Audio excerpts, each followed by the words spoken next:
Welcome to Movie Oubliette, the film review podcast for movies most people have mercifully forgotten. I'm Dan. And I'm Conrad, and in each episode we drag a forsaken film out of the oubliette, Discuss it and judge it to decide whether it should be set free or whether it should be thrown back into oblivion forever.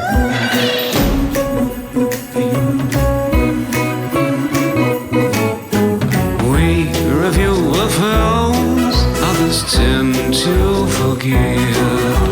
Come with us and open up the movie oubliette. Merry Christmas, everyone. Season's greetings. You're listening to Movie Oubliette, episode 67, the continental encompassing movie review podcast with me, Dan, ready for another 40-degree summer Christmas in Melbourne, Australia. And me, Conrad, enjoying Dickensian snowy landscapes in Cambridge, UK. In this podcast, we discuss overlooked genre films, sci-fi, horror, and fantasy, because we love being magically whisked away by a creepy guy with a harmonica one magical night and talk to a magical Scandinavian fella. Yeah, we just love the magic of magical things. We do. Conrad. We will be saying the word magical quite a lot in this episode. Just a forewarning. Well, I think it's that time of year, isn't it, Dan? Oh, it is for sure. How are you today, Conrad? Not too bad. We're trying to make the best of Christmas here in the UK. Still have a lot of COVID restrictions. Yes. In fact, my family can't get together, which no. is a real shame. It's the first time that I can remember for decades that my family hasn't been able to get together at Christmas. So quite sad. Yeah. How about you? Yeah, it's going to be an orphan's Christmas for us. My mum is currently in Italy with my sister and her extended family. So, yeah, just the wife and the dog this Christmas. Oh, but that's all you need. Yeah, at least we can go outside and not wear a mask and eat and have no cases. So, Yes. we're winning, really. Yeah, definitely. Yeah. And you don't have snowy conditions to contend with either, which we have here. I woke up to snowfall yesterday, which was really nice. Wow, just in time. Indeed, yeah. It does make it feel like it could be a magical Christmas. So any magical people talking to us through our socials, Conrad? Well, yes, I rummaged around in Santa's sack and I found some letters to us. We had Chad Rummel. I'm never too sure, Chad, how to pronounce your surname. I'm so sorry. And he was talking about our Burnt Offerings episode. He said, I was around the same age as your insightful and engaging guest, Scott Drebbit, when this film debuted. The adverts creeped me out so much it took me 4 decades to finally watch it. Wow. Agreed with you, gents, a criminally overlooked haunted house movie. So there you go. Fancy not watching a film for 4 decades because the trailers scared you too much. I feel like I'm in that boat. I feel like, because as a child, I did not like horror. I was too freaked out. So I had to do a lot of catching up in my 20s and 30s. Yeah. So there you go. A kindred spirit.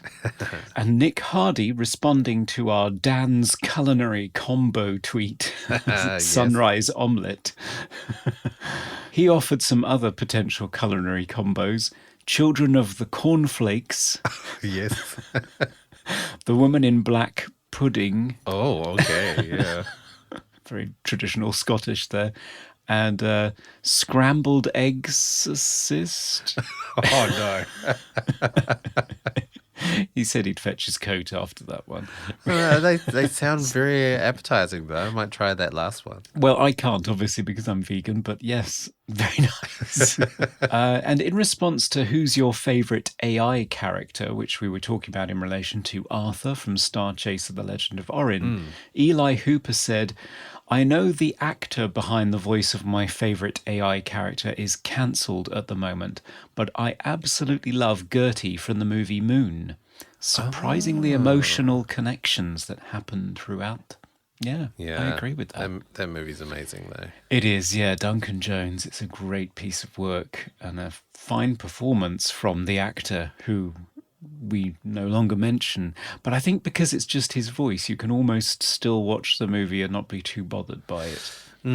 Yeah.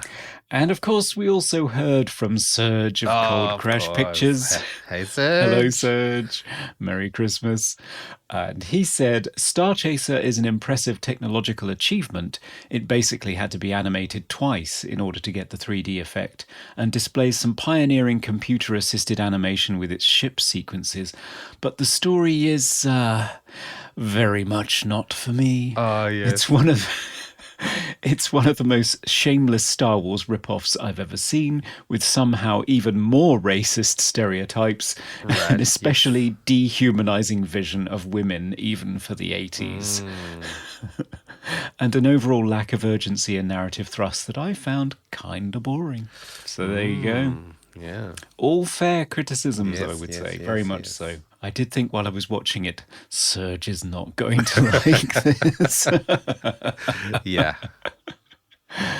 But there we go. So great mailbag. Thank you for getting in touch, everyone, this year. We've loved hearing from you. Yes. Please keep sending us stuff, even if you have to beat your way through a snowstorm to get to that mailbox. Okay, Conrad, are we going to be dusting snow off the movie we'll be covering today?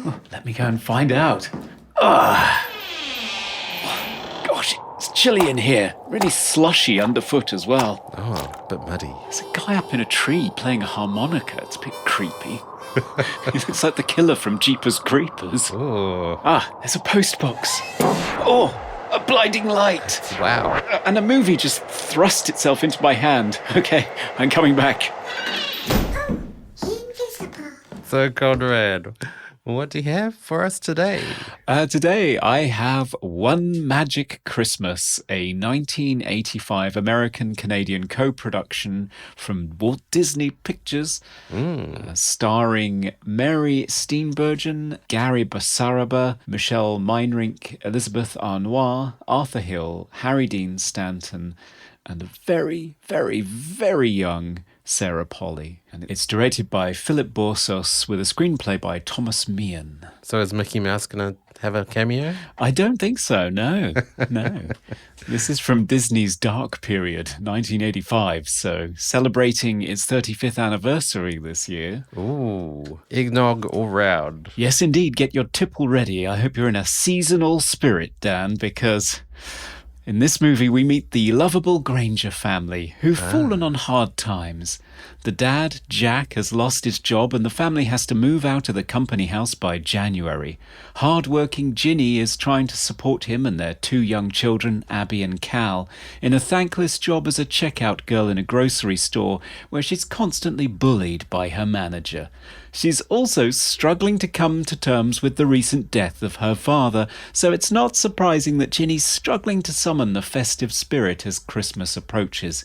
To help her, Santa Claus dispatches Gideon, a harmonica-playing Christmas angel, who teaches Ginny the true meaning of Christmas by forcing her to live a nightmarish alternate Christmas Eve in which she loses her job, her husband's shot dead in a bank robbery, and the robber steals her car and drives her kids into an icy river. Wow.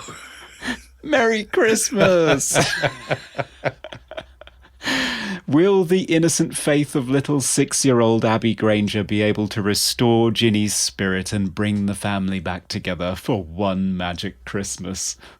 Let's find out. And we will be joined in this episode by the star of the film, Abbie Grainger herself, Elisabeth Harnois, for one festive treat. It's going to be a magical one. It really is. After the break.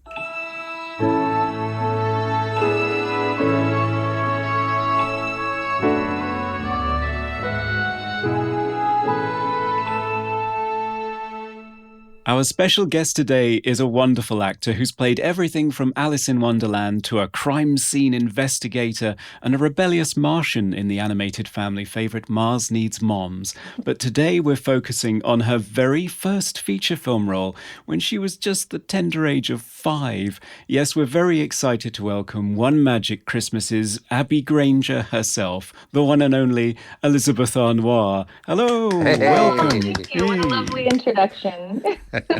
Little walk down memory lane. I guess it must be crazy for you to talk about this movie. It's the 35th anniversary, if it's not indelicate of me to say that. No, not at all. In fact, it's a joy to be able to say that. You know, for me, in so many ways, there are memories that feel like yesterday, and then there are parts that I'm sure you're going to tell me about that I didn't even know. You know, it's one of my favorite things I've ever done, and it just happened to be one of my first things that I ever did. So, big source of pride, this movie. So first things first, I guess, how did you get involved in the movie? Were you already sort of a working young actress and in adverts and things like this, or were you plucked out of school? What happened there? I started when I was about 3 years old, just from my parents seeing how much energy I had and how much of a performer I was, whether or not they liked it. I think that they realized they could give me an outlet for that. First, it was dance. And then, you know, I kept like memorizing commercials and repeating them back to them. I didn't know what it meant. I didn't ask to be put in the industry at all. It was more that my parents were able to and had the time to explore that option for me because I seemed to enjoy that stuff so much. And One Magic Christmas was actually my second movie, my first real starring role. Okay. It was just an audition. You know, my parents did the normal thing of contacting SAG and finding out good agencies. And the first couple agents I met with wanted to sign me. We liked one.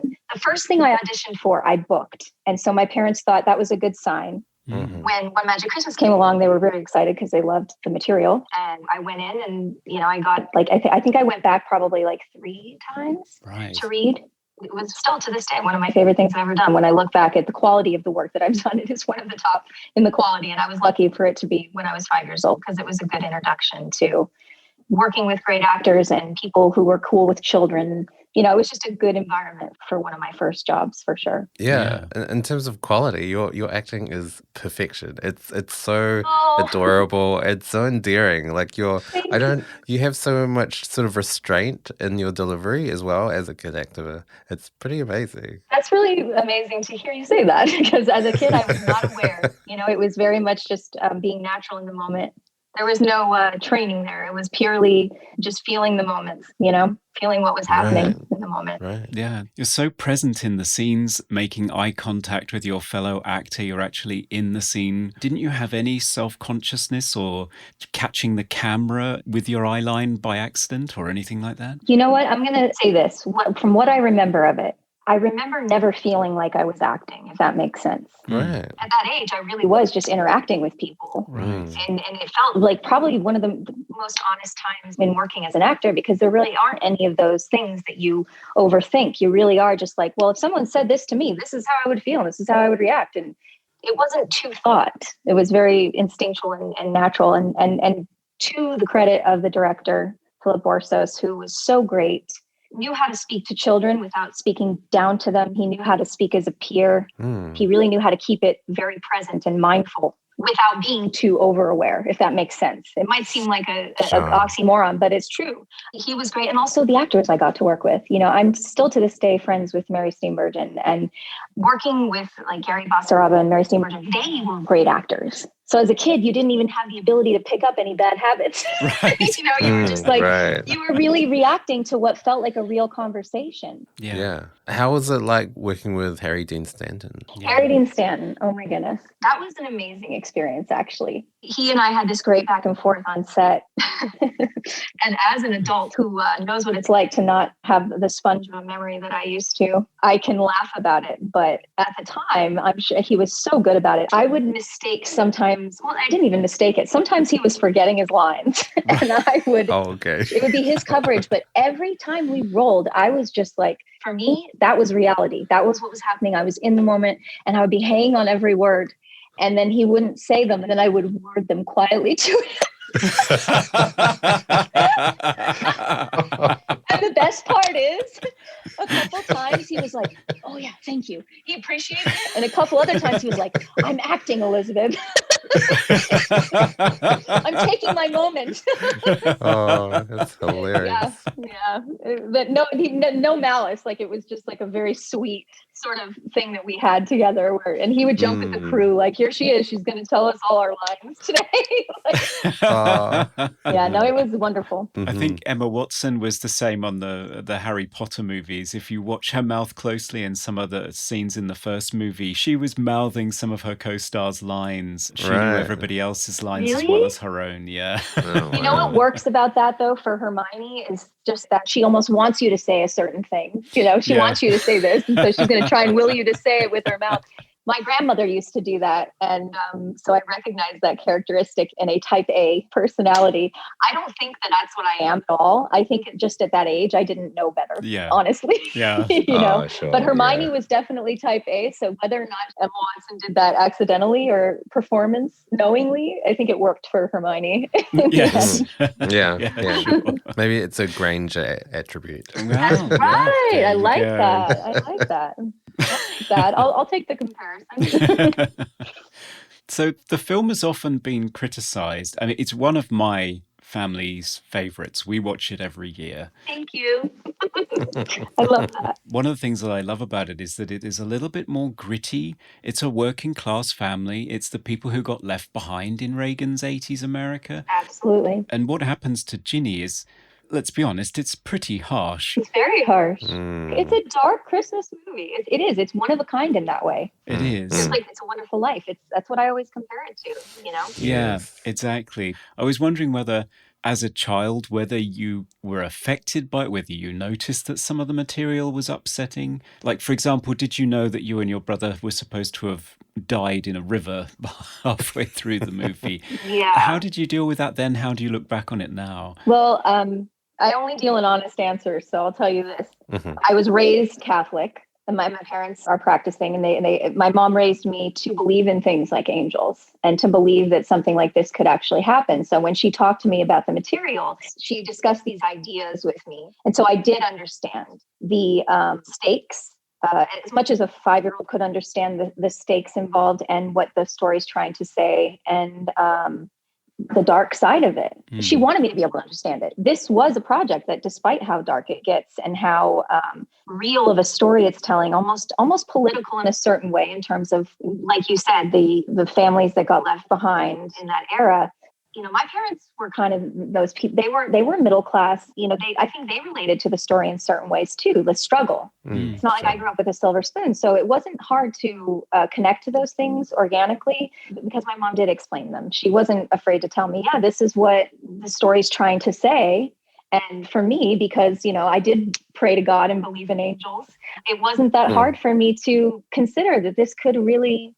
Every moment in this is totally possible, you know, and I still believed it's Santa at the time. So that too, I was like, this movie got me real confused. I was like, it's like so close to what Santa's like. I can't believe how good this is. I bet it's just, you know, I really believed.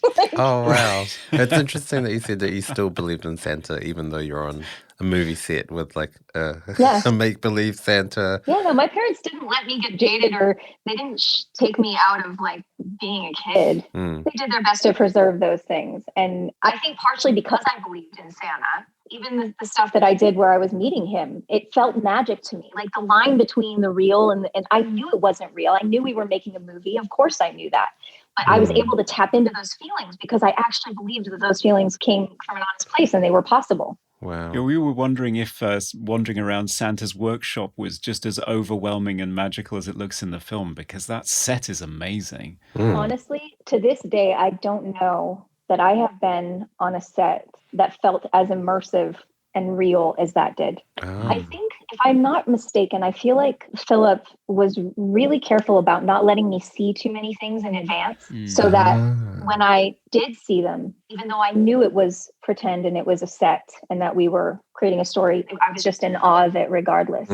So for that scene, I do remember pretty clearly that we walked through it one time before we shot it. Ah, right. Yeah, that was I have such a I get like little goosies in my stomach thinking about that, like butterflies. Yeah. Because it really was kind of a magical scene to shoot. Wow. Yeah. So I guess the question is, did you still believe in Santa after the movie wrapped? Yeah, you did. Okay. It didn't ruin it for you. No, That's for me, brilliant. Christmas was still coming, and I still had a list, and I hoped I had been good. And for me, I was doing this job, but like everything I was doing, the story I was telling only reinforced the idea of Santa Claus being real. Because I'm telling a story about him being real, Yeah, Yeah. sure. So, yeah. I had a good 2.5 years there where I was like, Santa. That is Well, that's good. Santa's coming. That's a good childhood, I think. Yeah. Yeah.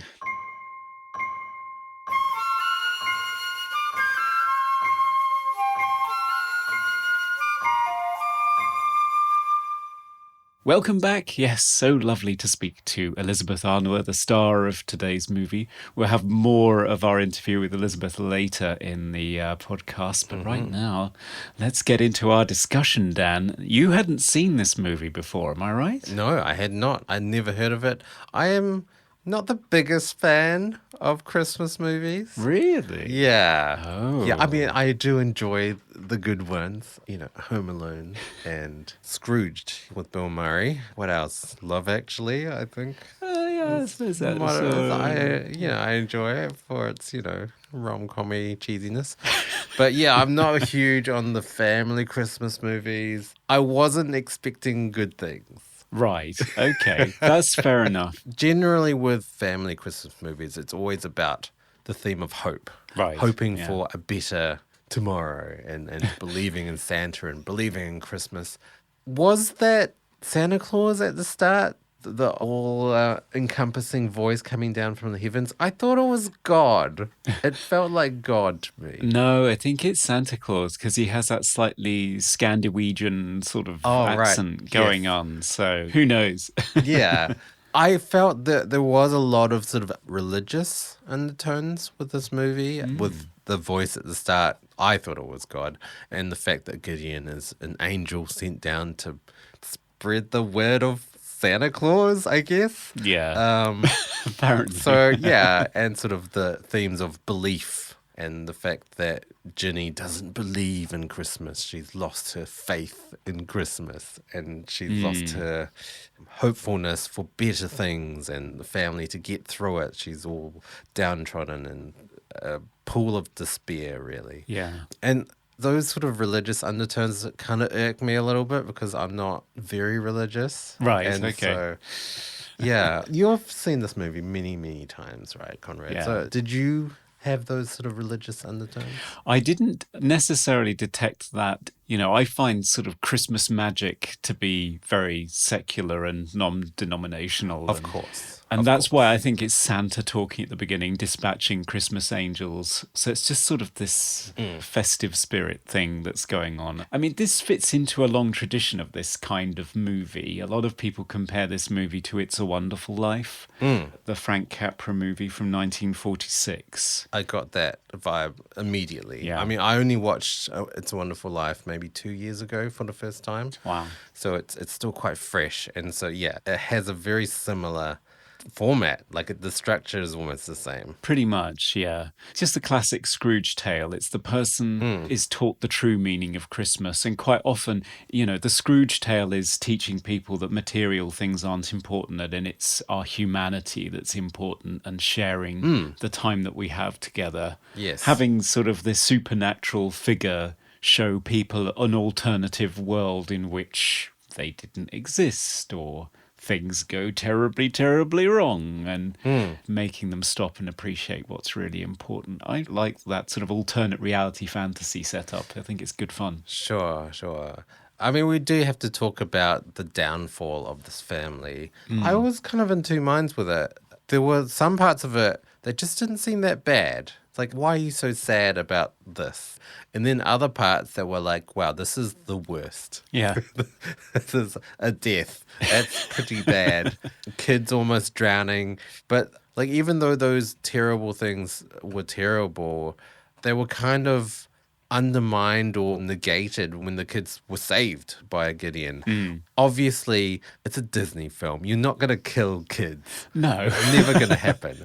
But No. it almost seemed a little bit silly to have this really extended chase scene and then going into the bridge and then the kids just survive anyway and they just return home. Like, why did we watch that whole big scene for? Yeah, I think it does give her a moment's pause where she realizes true. that she could lose everything. I mean, that moment where Mary Steenburgen is sitting on the edge of her bath, choking back floods of tears because her whole family's dead, as far as she knows. Yeah. And that it's moment devastating. is brutal. It's really, really devastating. brutal. I was shocked by that. I didn't expect it. But then the next moment, the kids are fine. Yeah, the kids are dead for a Saved. minute and a half of screen time. Yeah. It's a Disney movie, but I know. still. I know. This movie got a lot of criticism at the time and since for being just so unremittingly dark. Yeah, sure. It's funny, the fact that the kids were only dead for a second reminds me of the third Star Wars movie where Chewbacca is, spoilers here, dead for a second. Oh, Rise of the Skywalkers or whatever the hell that Yeah. thing is called. What a piece of Sorry, that's not festive. We won't go there. We won't go there. But it is funny that both movies are Disney movies. That's very true, actually. Yeah, and just about as good as the Star Wars Christmas special. But yeah, moving on. Yes. Moving on. Yeah, this movie has been criticized for being surprisingly dark and downbeat for a family Christmas movie. I take issue with that because a lot of people hold up It's a Wonderful Life as this unbeatable landmark of a Christmas movie. People seem to forget that in that movie, Jimmy Stewart is at the brink of committing suicide, and then he's shown an alternative reality where he didn't exist, and he finds out his brother's dead and loads of people weren't saved in the war and the local pharmacist has been locked up for accidentally killing someone and his wife's a spinster who's miserable and the whole town's ruined by this Trumpian businessman. It's a dark movie. It is. Really dark. It is. And I don't think One Magic Christmas is that dark. I did find myself asking, like, who's the audience here? Right. Because I don't think I would have enjoyed that movie as a kid. You see, I did. Did you?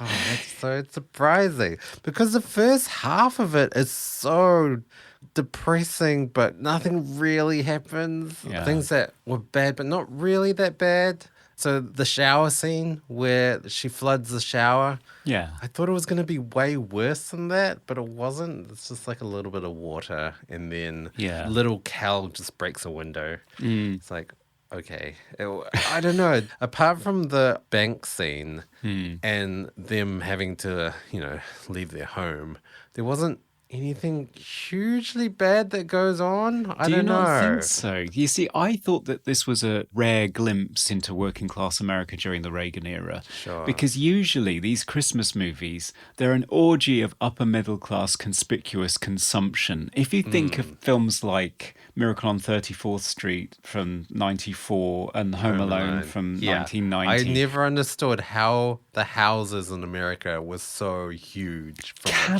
Cavernously Alone. huge, yeah, and they always look like they're just ready for like a catalogue shoot for some home living magazine. Yeah.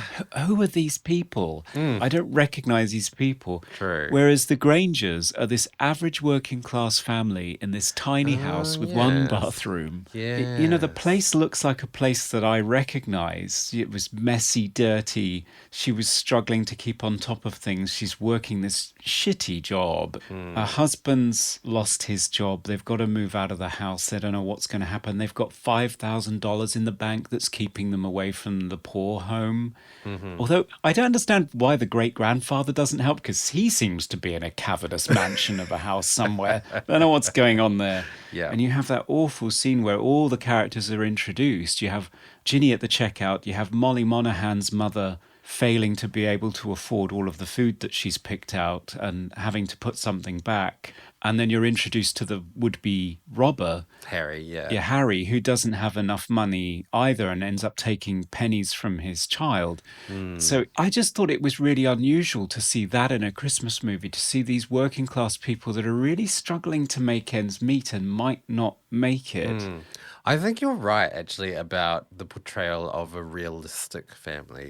Because I think I went into it thinking if you're going to show a impoverished or, struggling family, they need to be dirt poor. They need to be Oliver Twist Right, on yeah. the street covered in soot Yeah. poor. That's what I'm so used to watching Christmas movies because they always take things to the extreme. Yeah. But when you break it down, it is true. Like this is a much more realistic, authentic portrayal of what poor looks like. Yeah. And it doesn't mean covered in mud living on the sidewalk. No. Although Molly Monaghan, a very young Sarah Polley in her first movie role, Yes. she sort of edges towards that, Yes. They don't look great. But yeah, like Yes, the yes, misfortunes that they're struggling with. It's just little things all the time. So it struck me as more realistic that, their bathroom floods, but it's not comical. It doesn't make the house fall down or something. No. Just little slights like Ginny, she's having to have like the next people being shown around her home, and the wife of that family criticizes the colour that she's the painted colour her of the- kitchen. yes. And what I love is that when she replies and says, I like yellow, she holds her head up. Yeah. She doesn't mutter it into her shoes. Yeah. So That's true. she's still got that spark in her. She's still defiant, and she can still get in the shower and falteringly at first, but eventually with real gusto, sing along with a song and dance. Yeah. It's still in her somewhere, and I love that about her. I'm not hugely versed with Mary Steenburgen's Bergen? I Bergen. think it's Burgeon, yeah. As a actress, but I've realized looking up her filmography that I've seen so many movies. She's in Back to the Future 3. Yes. Probably one of the most watched movies as a kid. Really? I don't know why I watched the third one that many times. I don't know. It makes no sense. She's also in a recent TV show I've watched with my wife called Zoe's Extraordinary Playlist. Okay. She hears people singing in real life. So, yeah, your nemesis of TV shows is a lot of singing every episode. Oh, God. But she's in that. And she has a knack of playing that wholesome mother. Yeah. The mother that has all great intentions and is always looking after everyone and caring and nurturing. She's actually about to star in a movie coming out this Christmas, another Christmas movie. Of course. Which I'm not sure what it's called, but it's got Kristen Stewart in it. Yeah, it's called Happiest Season, and I think it's Yes. premiering on Hulu. Yeah, she does that character so well. America's ideal mom is Mary Steenburgen. She Her is. husband She is Ted Danson. She's been with Ted Danson for quite some time. Oh, right. I didn't know that. As long as Right. they're together, you think the world's okay, I think. Yeah, yeah.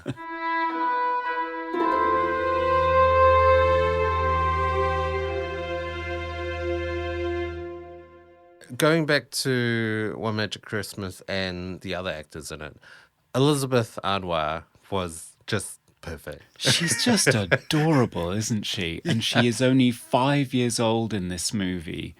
It's just astonishing what she's able to achieve as an actor at that age. I mean, it's hard finding a good child actor, but every single scene, there was so much authenticity and so much restraint as well. Like lines that she wouldn't just yell out.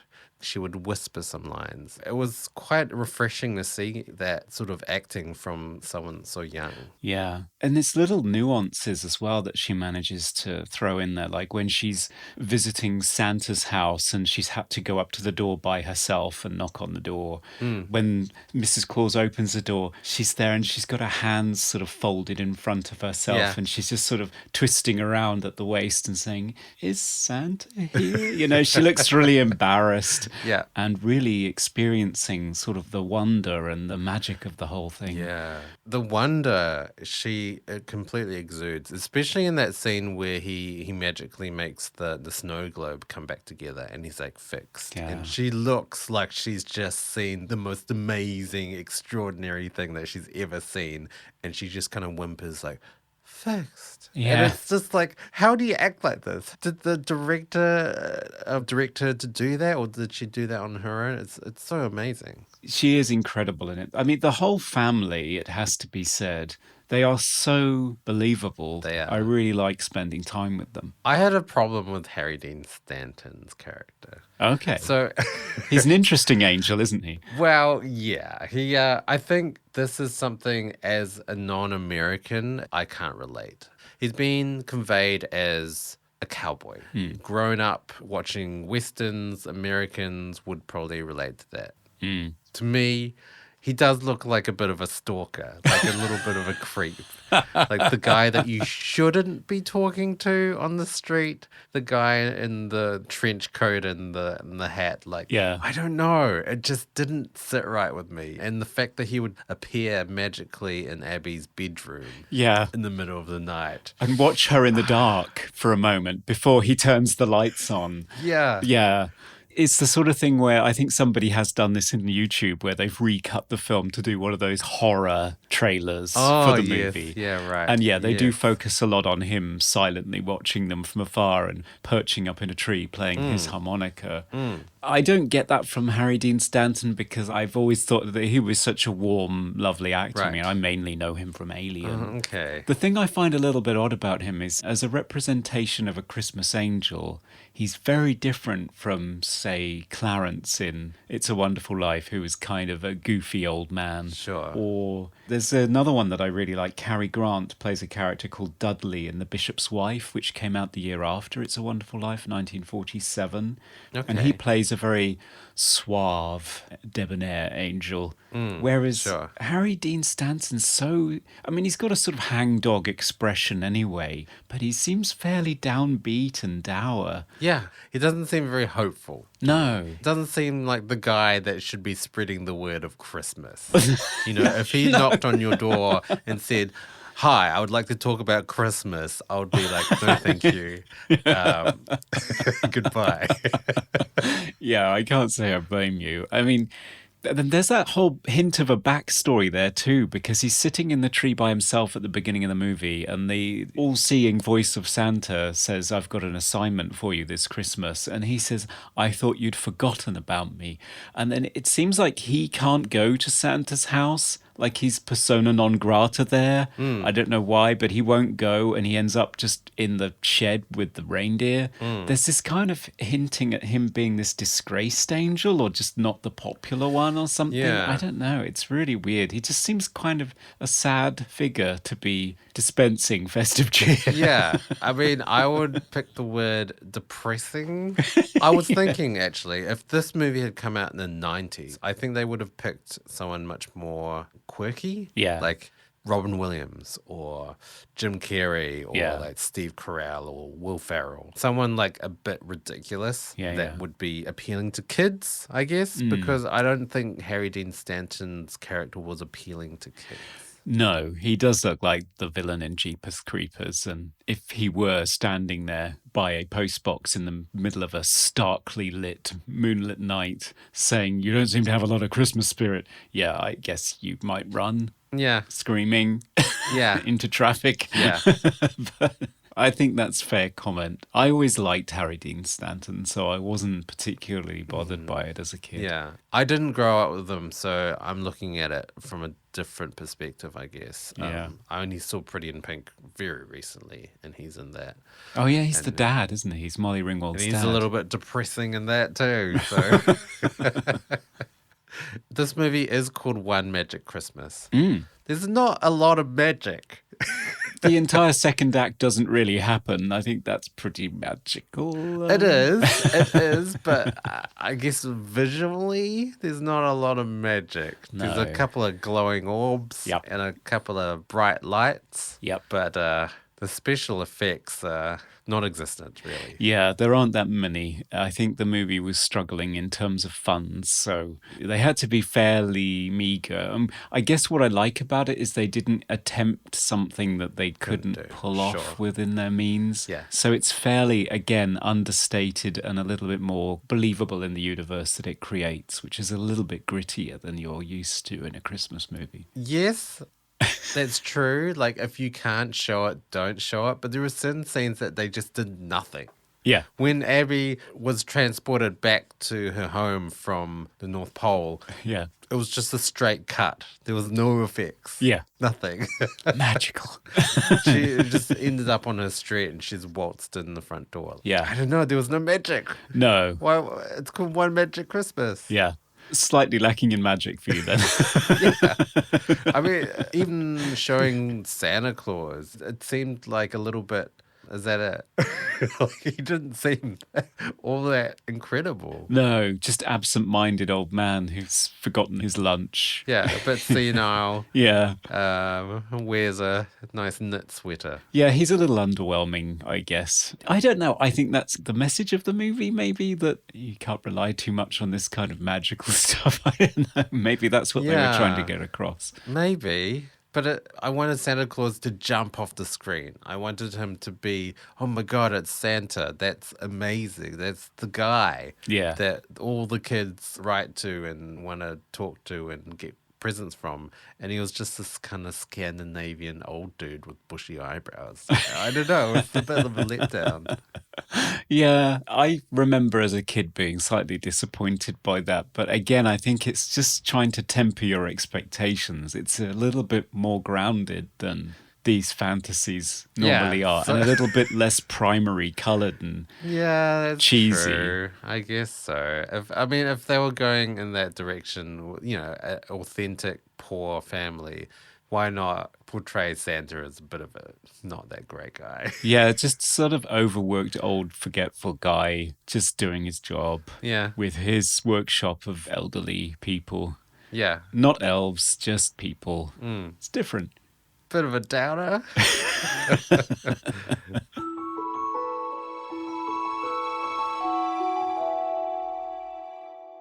So there is a big twist, I guess, that happens in the film. So when Ginny finally believes in Santa and Christmas and everything magically gets reversed. Yes. And her husband is suddenly alive. At first, I didn't realize it was like a time, like a reversal. Oh, okay. Like I didn't realize it skipped back in time and it was reliving the day again. I thought her husband had just suddenly, just magically woken up from being dead in the morgue and just walked out of the morgue. Oh, no. As this undead husband. Oh, no. That would have been awful. Yeah. Yeah, I was a bit shocked. Like, is he full of, like, embalming fluid? Like, what is going on? Yeah, the Walking Dead Christmas special. No, that's not good. No, I love that mechanism that they have, though, for signifying that we're moving into an alternative reality where she has a discussion with Gideon on the street and all of the lights go off. And it's this kind of horror movie moment that's really accentuated on the soundtrack, too. Yes. It's really freaky. It is. I think why I thought that was because it wasn't obvious that they'd skipped back in time. No. I mean, it showed the street lit the same way, but they'd been on the street a few times. Yeah. So I didn't immediately think, oh, it's that same day where her and her husband were walking down the street.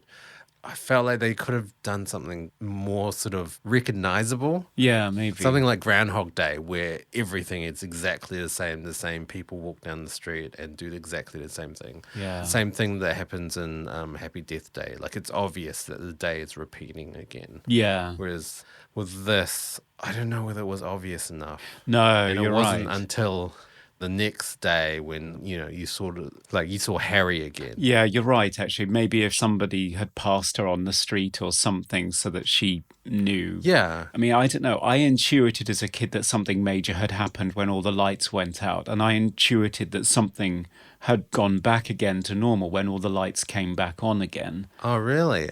Yeah, I got that. I quite liked it. This is the dark Christmas, and then here's the lights coming back on. Now everything's going to go back to normal. Yes, and also, Gideon does say to Abbie, whatever happens between now and Christmas morning, don't be afraid. Mm-hmm. Underlying message, because it's not real. But then I guess they don't remember any of it. Anyway, all of that is just experienced by Ginny, so... So does Ginny remember all of the things that had happened? I think she does. I think she is the only one that is aware of everything that's happened, and I don't think Abbie is. Not even Abbie? No. So she doesn't remember Santa Claus? No. That's devastating.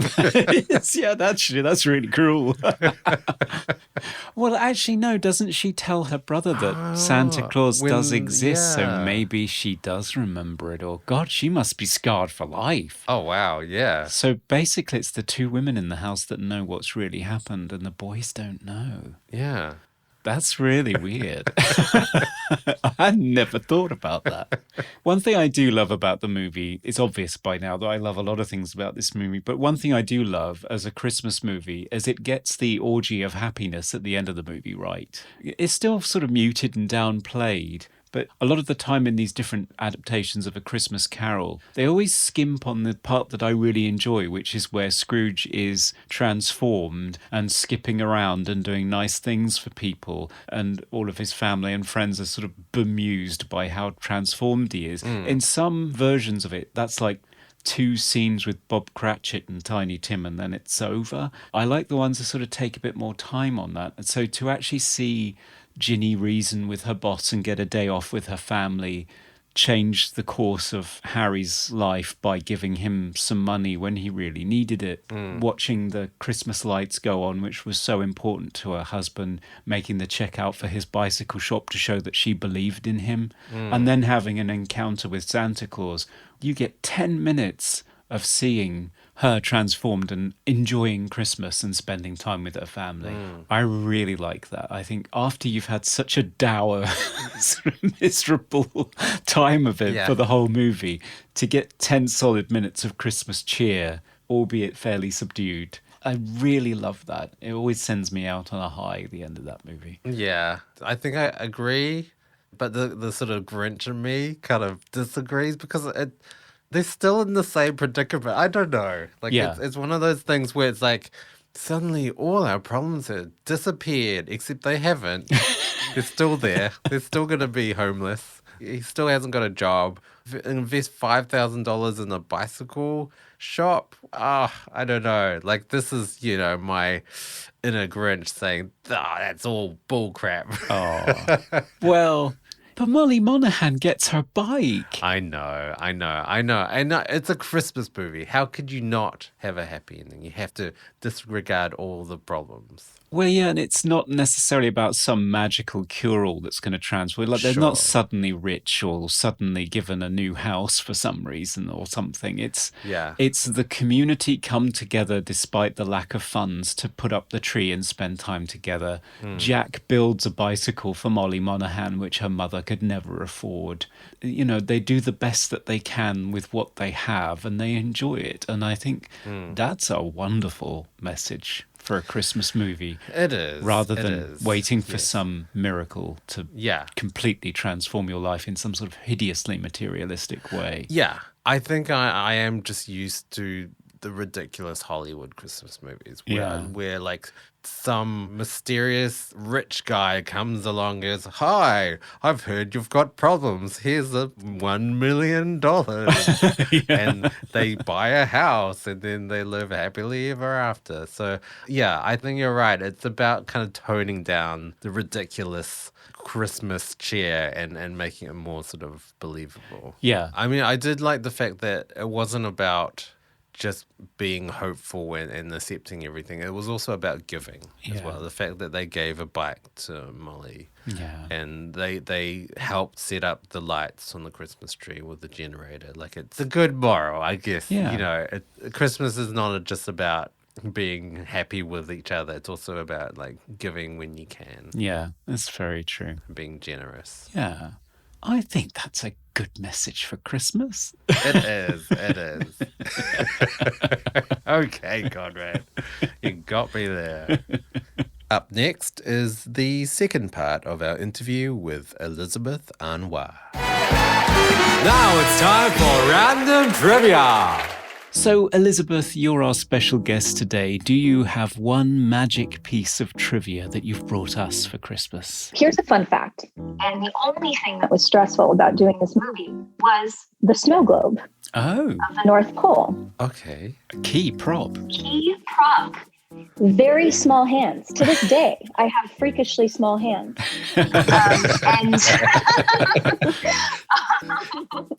And I remember when they brought me to set, they weren't too overly serious about too many things because obviously they want me to feel like, they don't want me to feel stressed about anything. But this was one of those things. They sat me down. They said each one of these snow globes is $5,000. Wow. And we only have 5 for the whole movie. Pressure. Wow. And most of the time you see it, it's in my little Lilliputian hand. Okay, so the point is, out of 5, I only broke 2. Okay. But those 2 were the 2 most traumatic things that ever happened on a set up to that point in my life, which was not that long, so it wasn't that big of a deal. But I'll never forget one day we were doing a scene with my mom, with Mary, and I was holding the snow globe in one hand and I was holding her hand in the other, and she was like letting me swing around her and sort of like, I don't know, you just feel like you're flying around. Mm-hmm. And the last time I swing out from her, all of a sudden just oh no. to the ground. Oh. I had already broken one and I knew I should never break another one.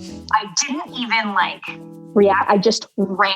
I ran off set and I buried my head into my mom's chest and I wouldn't let anyone talk to me. I was like, I'm not even going to let you get mad at me. And they never did get mad. When it happened, it was more just like, oh.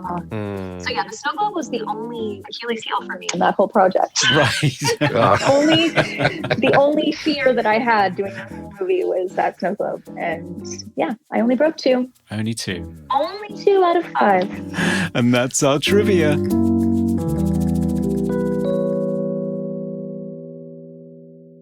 The Grainger family is so adorable in the movie and so believable as well. And yourself and Robbie Magwood as Cal, he must have been 7 or 8, I guess, at the time. Yeah. If you said to a director, you have to direct a scene between a 5-year-old and an 8-year-old, I mean, most directors would run a mile, let's be honest. But the two of you are great in the scenes where you're alone together.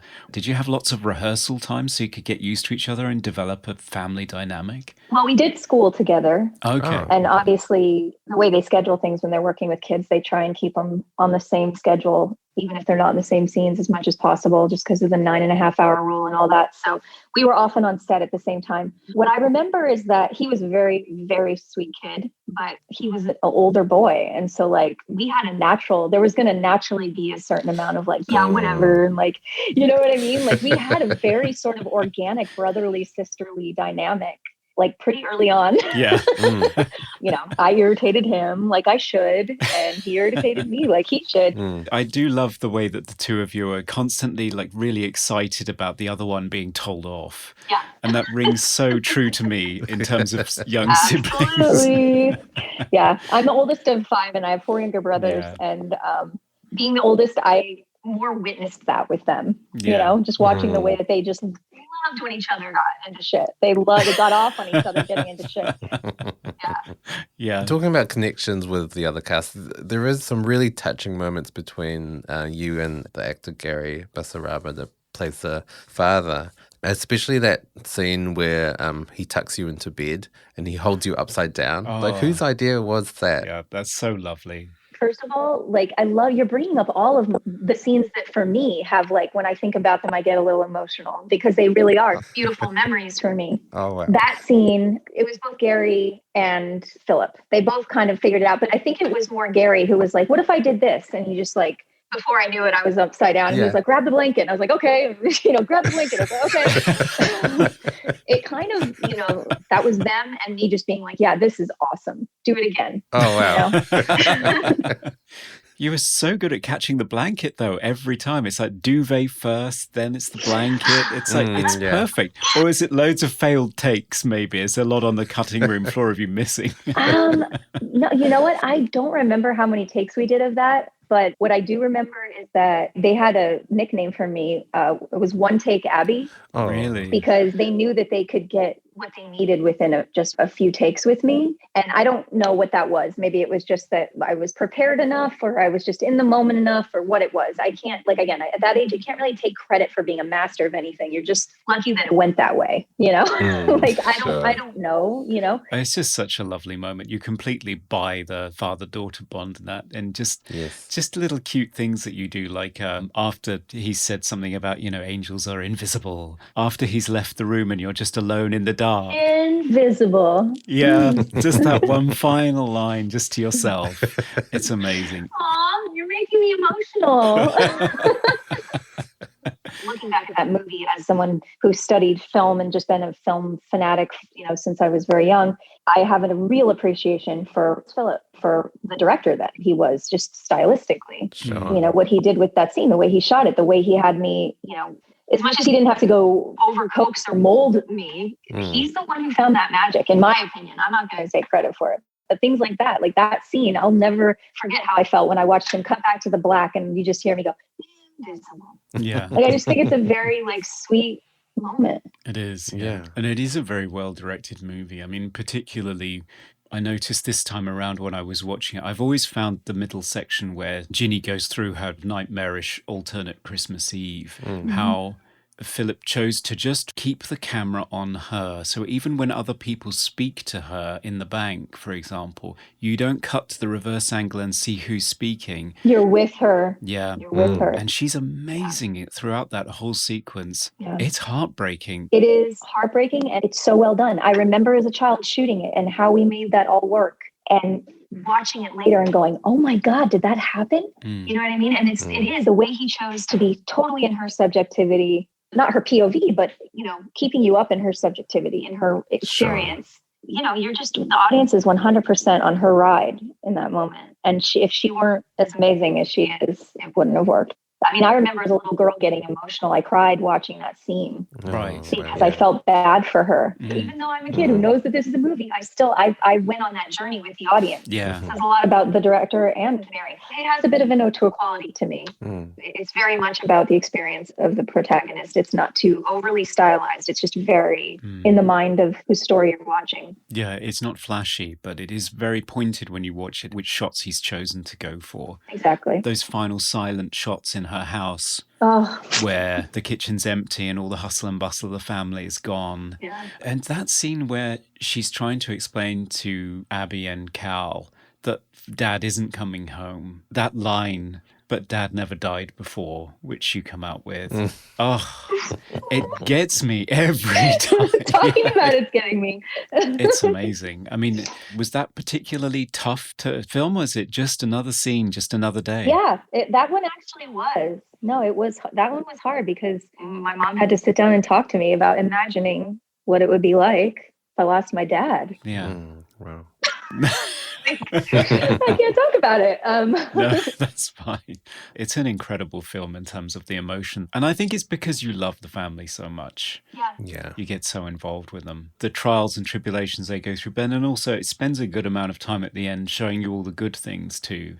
And Dan, you brought this to my attention today, that the film is not just about appreciating the ones you love, it's also about giving $50 to Harry, giving Molly Monaghan that bike. Yeah, what my dad's, the big thing he wanted to do with his life, you know, to rebuild bikes for kids. It's like such a beautiful and humble thing. And like that family reminds me of people in my own family. Sure. I connected with it because it was like, these are my people. Yeah. It's true. The movie is about that. It's about the giving and the appreciating. Very much so. And that final moment when Ginny finally says Merry Christmas to someone, and it's the last line in the movie, and it's to Santa Claus. I mean, it's perfect, isn't it, really? Oh my gosh. You're so right. You're making me really appreciate it. I mean, I always thought it was great, but like, it's really nice to hear someone else get it on that level. So I've watched it quite a few times. Well, I can tell you're quoting it to me the way I remember it after memorizing everybody's lines, including my own. I didn't watch it again before I talked to you, but I, of course, ingrained in my brain in so many beautiful ways. So yeah, you're bringing up stuff that like, it's very good memories. Yeah. Very good memories. Is it something that you do revisit often? For example, I mean, is it something that plays in the Harnois clan at Christmas, or are you sort of beyond at this point? No, we haven't murdered it yet. I think probably once every couple of years, we'll decide to like throw it on. Okay. We'll always watch it if it's airing, just because it's on TV. Like, I don't know, it feels more special that way. Right. I think of it as a bit of a classic. I feel like it has gotten criticism for towing that line of being a little bit dark for a Christmas movie and maybe having a little bit too much to say for something that's supposed to be about celebrating, a time when you're supposed to forget all your problems. It kind of flies in the face of that. But that's why I love it. And that's probably why we only watch it once every couple of years, because it's not like your Miracle on 34th Street. Yeah. I was going to look it up actually before I came on this to see where we could stream it. Do you guys know? Oh, it's on Disney Plus. Is it on Disney Plus? It is. It's in HD. It's been mastered wonderfully, and it looks great. So, Well, this Christmas I will be watching it with my family then. okay. This has brought up a lot of like lovely memories Well, that's great. that I want to revisit again. Well, thank you so much for sharing your memories with us. You have some great memories. Oh, thank you. I appreciate that you guys appreciate the movie. Oh, very much so. Well, thanks again. It's been amazing. Where can our listeners follow you, and what can they expect to see you in next? Thank you for having me. It's been so much fun talking about this movie and talking to you guys, and I hope we get to do it again. The pandemic has shut me down. Things are starting to get active again, but I literally have just been spending this time writing. But you'll probably see me on some Christmas movies that air during this time of year, and you can also check out our subject of this episode, One Magic Christmas, on Disney streaming this holiday season. I hope you all do. And if you want to follow me, you can follow me at Lisabones2, Lisabones2 on Instagram, and Elisabeth Harnois, which is Harnoi instead of Nois on Twitter, because so many people decided to make fake accounts in my name. And I decided that my Twitter would be my name, but without the S at the end of my last name. So you can find me there on Twitter as well. Well, thank you so much, and happy holidays. Happy holidays. Bye-bye. Bye, guys. Coming to you live from the Movie Oubliette Theatre, it's the prestigious Mobley Awards. It's the Jolly Mobley Awards. It's where Glenn's Market shoppers get the most excellent value movie picks in a number of magical glowing Santa orb categories. Yay! Best quote. My favourite quote comes from little Abbie Grainger, and it's when the dad is trying to persuade them that their mom is still the prettiest girl in the whole world. And Abbie replies, "Nah, she's just mom." Oh, it's so cute. It's so cute, and it's so true to life as well. It's exactly what a kid would say. Yeah, it is. It is. My favorite quote is also from Abbie. I think you mentioned it briefly. It's when Cal and her are cleaning up the flooded bathroom. Oh, yeah. And she asks him what a dork is. And then he kind of begins to explain, but then he says, "You're too young to know, meatball." After that, he smashes the window accidentally, and Abbie replies, "You're in a lot of trouble, meatball." Oh, it's just so cute again. It's so adorable. Best hair or costume. The only thing that stuck out as me as entertaining maybe about the costumes, or one that sort of stuck out to me, because the rest of it just seems to be fairly sensible winter wear most of the time. It does. But yes. when they go and visit the Clauses, Mrs. Santa Claus she's wearing this green dress, and it's got this sort of lacy thing around her shoulders. It's square, and it just looks like she's thrust her head through a napkin or something. It's, Right. it's huge. It's really weird. It's like a big doily. Yeah, a big doily round her neck. I don't understand why, but yeah. So that was the only thing that stuck out to me.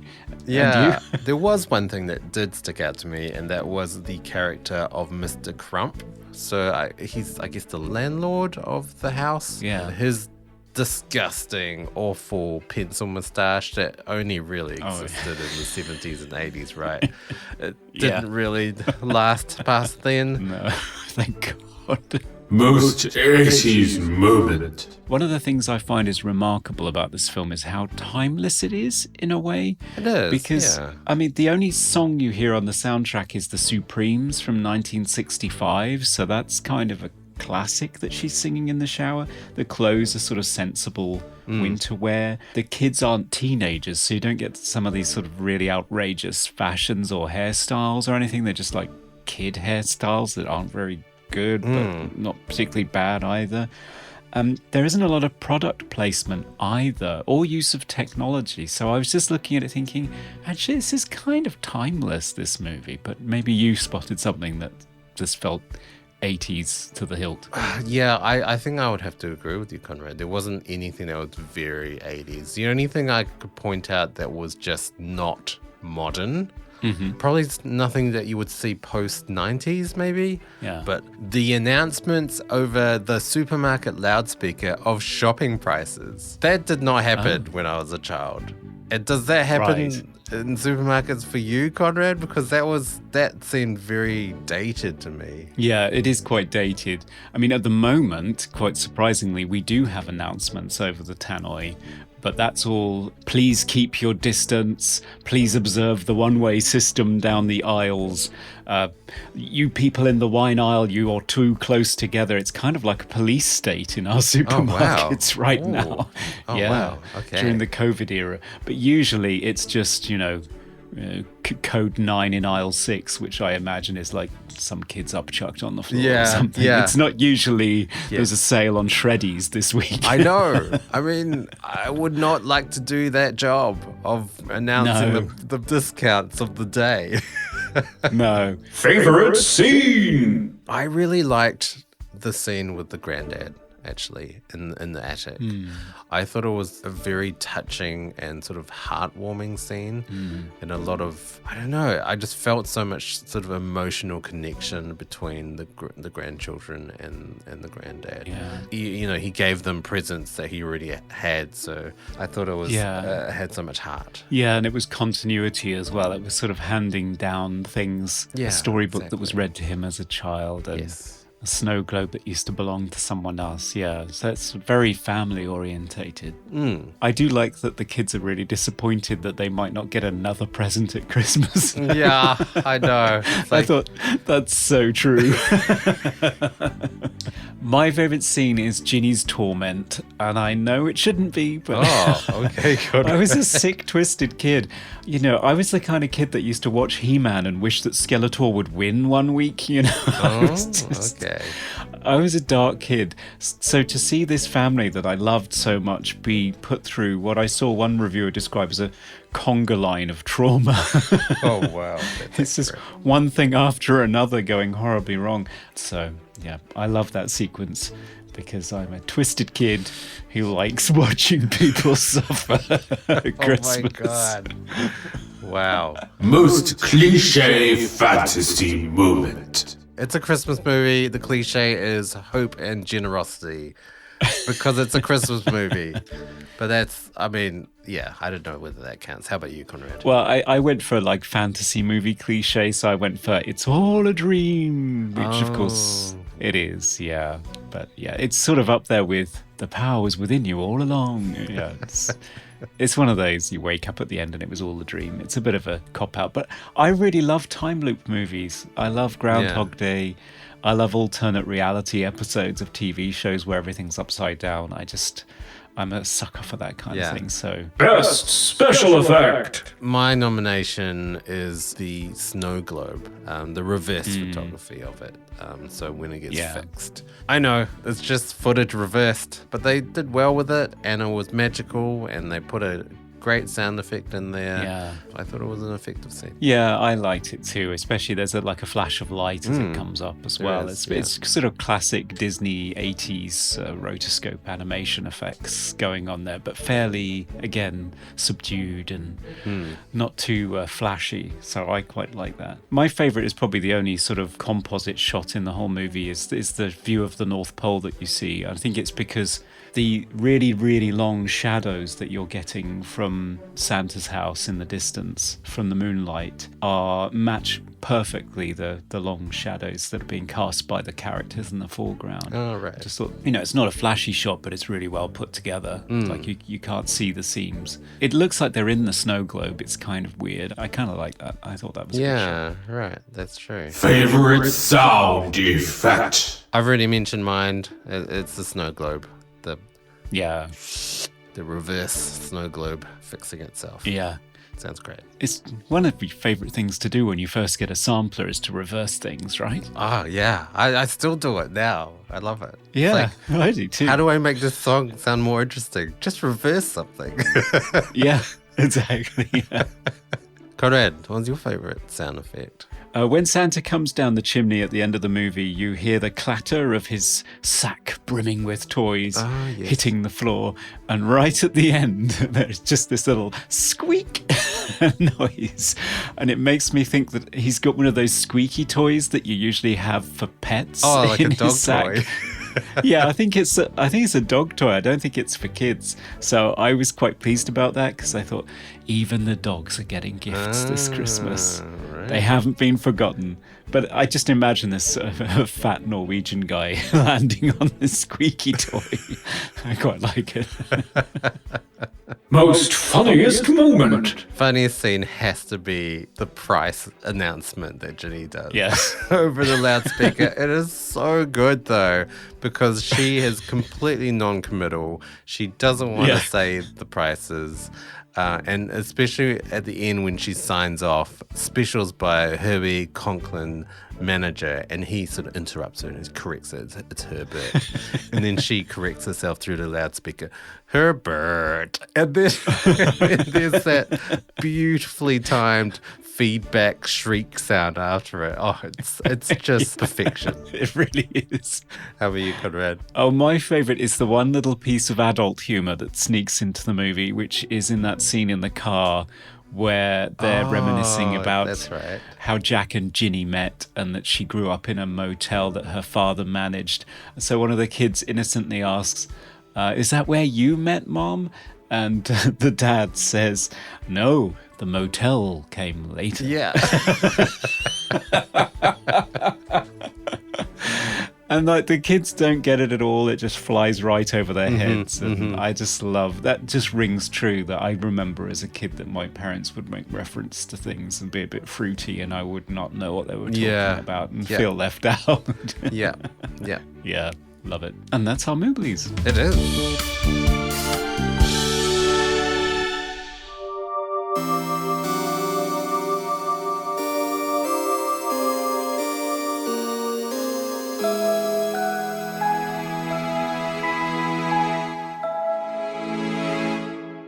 Jingle bells and turkey belly swells, or tofurkey belly swells. It's final verdict time. Should one magic Christmas whoosh off as a glowing orb to spread the word of Santa, or should it be shot in the bank, car chased, and hurled off a bridge into the freezing waters of the oubliette, disappeared from the wonders of our future children?